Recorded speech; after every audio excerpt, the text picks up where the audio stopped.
What is up, humans of the cardboard? Welcome back to Just Nuts, guys. Today, I've got an interesting discussion video for you.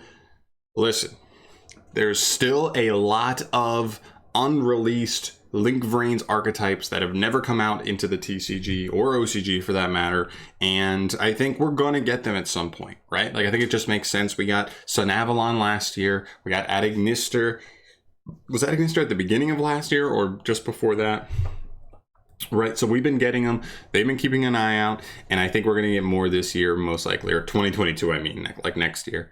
And so today I want to talk about four of the most sense-making ones. There's like four big archetypes I feel like left, and there are probably some other smaller ones too. We may mention those just at the end, just as like a shout-out kind of thing. But for the most part, we're going to be mentioning the four big ones here, the ones that I think would be really, really cool if we were to get those imported in one way or another, because I don't know. I mean, like, you just never know. We usually get some kind of set like Ghost of the Past in that slot in that same time of year every year. And if they do another one and they just want to throw another Vrains archetype in there, sweet. I'm ready for it. Let's fucking go. So without further ado, let's start off here with Hydra Drive. This archetype is insane.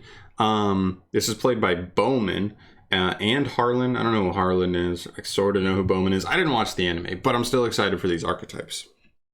So anyway, this archetype has a ton of link monsters, like 15 to 20 different link monsters. They've got multiple link 5s. They've got like a link 1 for every attribute, essentially, and some really, really crazy stuff. So I don't even want to get into what the deck actually does.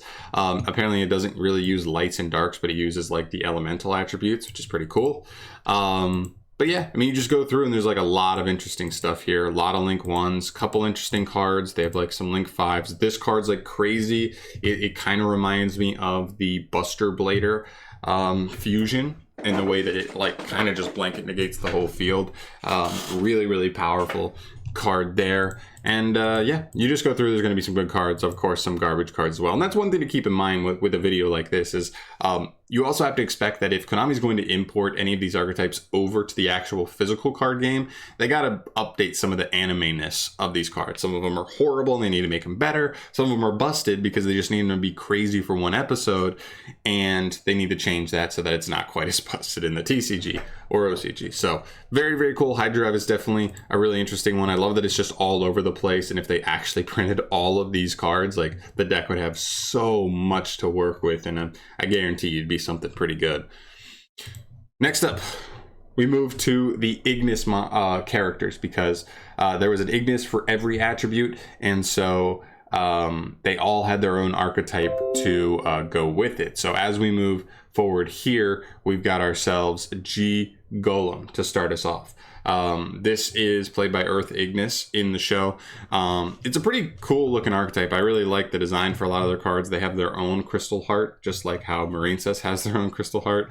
But this card's pretty good. It can reborn any Earth Link monster so that it's co-linked to this. So as long as you have an Earth Link that points straight up, you could just make this in the extra monster zone and summon that back. So really, really easy to link up potential there, which is really good. You've got this guy, just a big beater. He also has like a way to, like, I don't know, like lower your opponent's stats and stuff. This guy's not bad either. He makes stuff unaffected by monster effects, does piercing. This guy's pretty good, and I believe this is the only main deck monster we've seen so far, because I think this Ignis didn't appear too much, because I think it was one of the first Ignises to kind of like get secured by the main characters. I don't even know what happened in the show, so it just wasn't around super long is the point. But this card's pretty cool. On normal summon, he adds another copy of himself from deck to hand, and if he's sent from hand to grave, he adds another copy of himself from deck to hand. So he does get you a lot of hand resource potential, which is really nice, but it just depends on what other cards exist in the archetype to help you get him out of the hand and stuff. Next up is this guy. He's actually pretty cool. You can just tribute him to special summon 3 G Golem tokens. There doesn't seem to be any restrictions there, but of course that was in the anime. We never know what we get here, but like a pseudo scapegoat on our turn is not half bad. We will take that for sure. And then you also have this card. This card can just reborn any normal summonable or settable earth monster. boom, just easy link up potential there as well. And this apparently only takes any 2 earth monsters in the game. That's insane for stuff like Gokis, I think. But yeah, really crazy. So really cool one. I would love to see this really get more fleshed out, hopefully get a few more main deck monsters than just these 2, even though I do think these are actually pretty decent, as long as we have a way to like put him on the field easy and like maybe in archetype ways of sending this from hand, just to make sure we're really rotating those hand resources like crazy. But really cool one. I like it a lot. I like earth. There's a lot of stuff that this can work with, so maybe they don't need to flesh it out too much if it works really easily generically with earth stuff in general, but we'll see. Which takes us to the next one, number 3, Storm Rider. This one's cool. This is played by Wind Ignis. I believe also didn't have a ton of play. I mean, 2 or 3 duels, I think, whatever it is, before it got secured or saved or sent back to the Cybers, whatever they want to call it. But anyway, these are like Cybers birds. Obviously it's wind based, so it kind of almost gives you like Raid Raptor vibes in the aesthetic, but still really cool. They have some, they appear to want to use some of their field spells to do stuff, but they also don't want to put anything in their spell and trap zone or leave anything there, because they have a couple effects that specifically say like you have to have no cards in your spell and trap zone, but you can actually do some pretty good stuff. The deck has like a ton of spell and trap removal apparently. So I don't know, there's just cool stuff going on there. Also they have this random card that I just read and I was like, what? They would have to change this. And this just says when your opponent activates a monster effect, quick effect, send this card from your hand to the grave and negate that effect. They would definitely have to update that so that it, I don't know, you have to control a Storm Rider or a Storm Rider Link or a field spell or something to make that live. But who knows, maybe it could be just one of those archetypes that can maybe just rotate into its own like Subterror Fiendus-esque card turn after turn and try to maintain board control that way. They have a lot of back removal paired with some monster negate like this guy. They kind of have their bases covered a little bit. So I don't know, they could be something cool. I don't really know exactly how they'd want to do it because some of the cards are definitely not great. The field spells, this one's okay, I think, but this one seems less good. But I don't know, it's hard to say. They might need to update some of those for modern day stuff, but they're really cool. Probably my least favorite of the 4 here. Yeah, I think I'd be the least excited for these, but I still would be excited for them because they actually are pretty cool still. And then the one that I think I and most people would be most excited about, Armatos Leggio. This archetype looks so cool. It's based on ancient Rome and how like the Roman legion with gladiators and stuff would get into specific formations to battle in.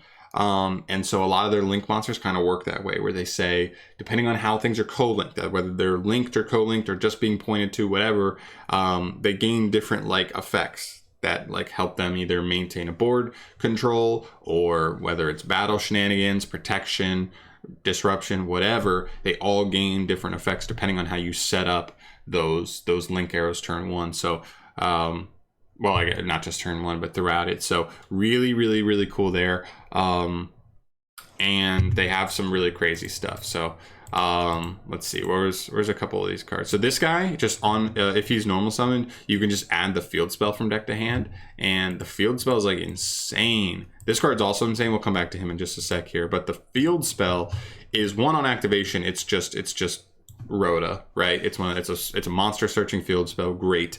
And then it can like summon numbers of Armatos Leggio monsters from grave up to the number of like zones an Armatos Leggio monster points to.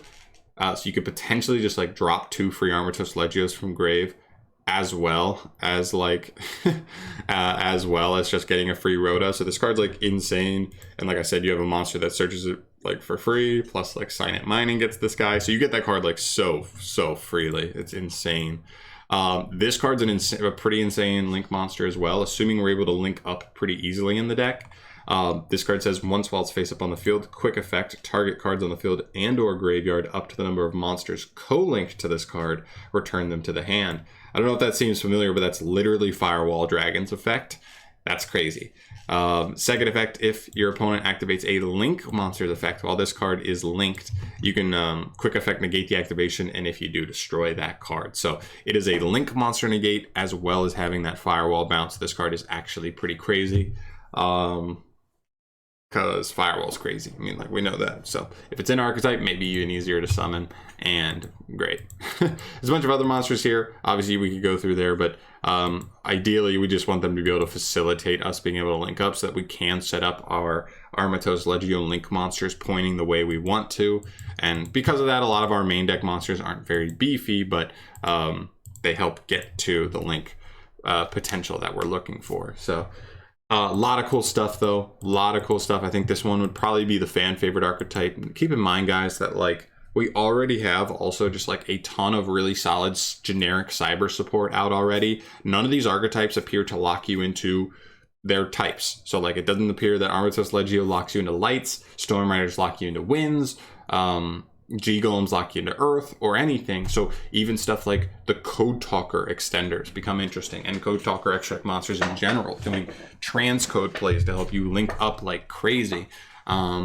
Access code just as a win condition, update jammer as a win condition as well, like splash mage, all those things can still appear that they would be usable in any of these archetypes. And not only that, but like Signet Mining, insane. I mean, Signet Mining, we just already have Rhoda for all these archetypes. So because they're just different attribute, but they're all cybers. So really, really, really, really crazy. So you have to keep that in mind with all these archetypes. They already have a nice start with stuff like that. They just need to have those in archetype cards that you know, give you a legit game plan, an engine, and a win condition. That's all we're looking for here. So very, very cool. I think these are the 4 biggest ones here to mention. I think there's also some other ones. There's some smaller ones, like, what do I have here? I wrote some down. Tenet Cluster is an interesting one. Helix I saw was interesting. Dark Mummy. So there's like a couple of other ones that like were played in like Vrains, but probably weren't as important just because these are like Ignis characters as well as like one of the villains. I believe Bowman is one of the villains from the show. So I'd love to get all of these. Obviously, won't get them all in one year, probably. But I don't know. Konami will eventually catch up to it. They eventually give us everything. These could even be potentially like legendary duelist characters, right? Like if we're doing water and wind so far with the legendary duelist sets, maybe we'll get earth and fire next. If it's earth, then maybe we get G-Golem. Who knows, right? But it's just one of those things. It's up in the air, and I'm very excited to see when we get them how Konami adapts them to the TCG, because I think it would be something really, really, really cool to see them finally come here. But anyway, that's going to do it for me here today, guys. Thank you so much for watching. As always, let me know in the comment section down below which one of these archetypes you would want to see most and why. And I'll see you in the next one. Peace.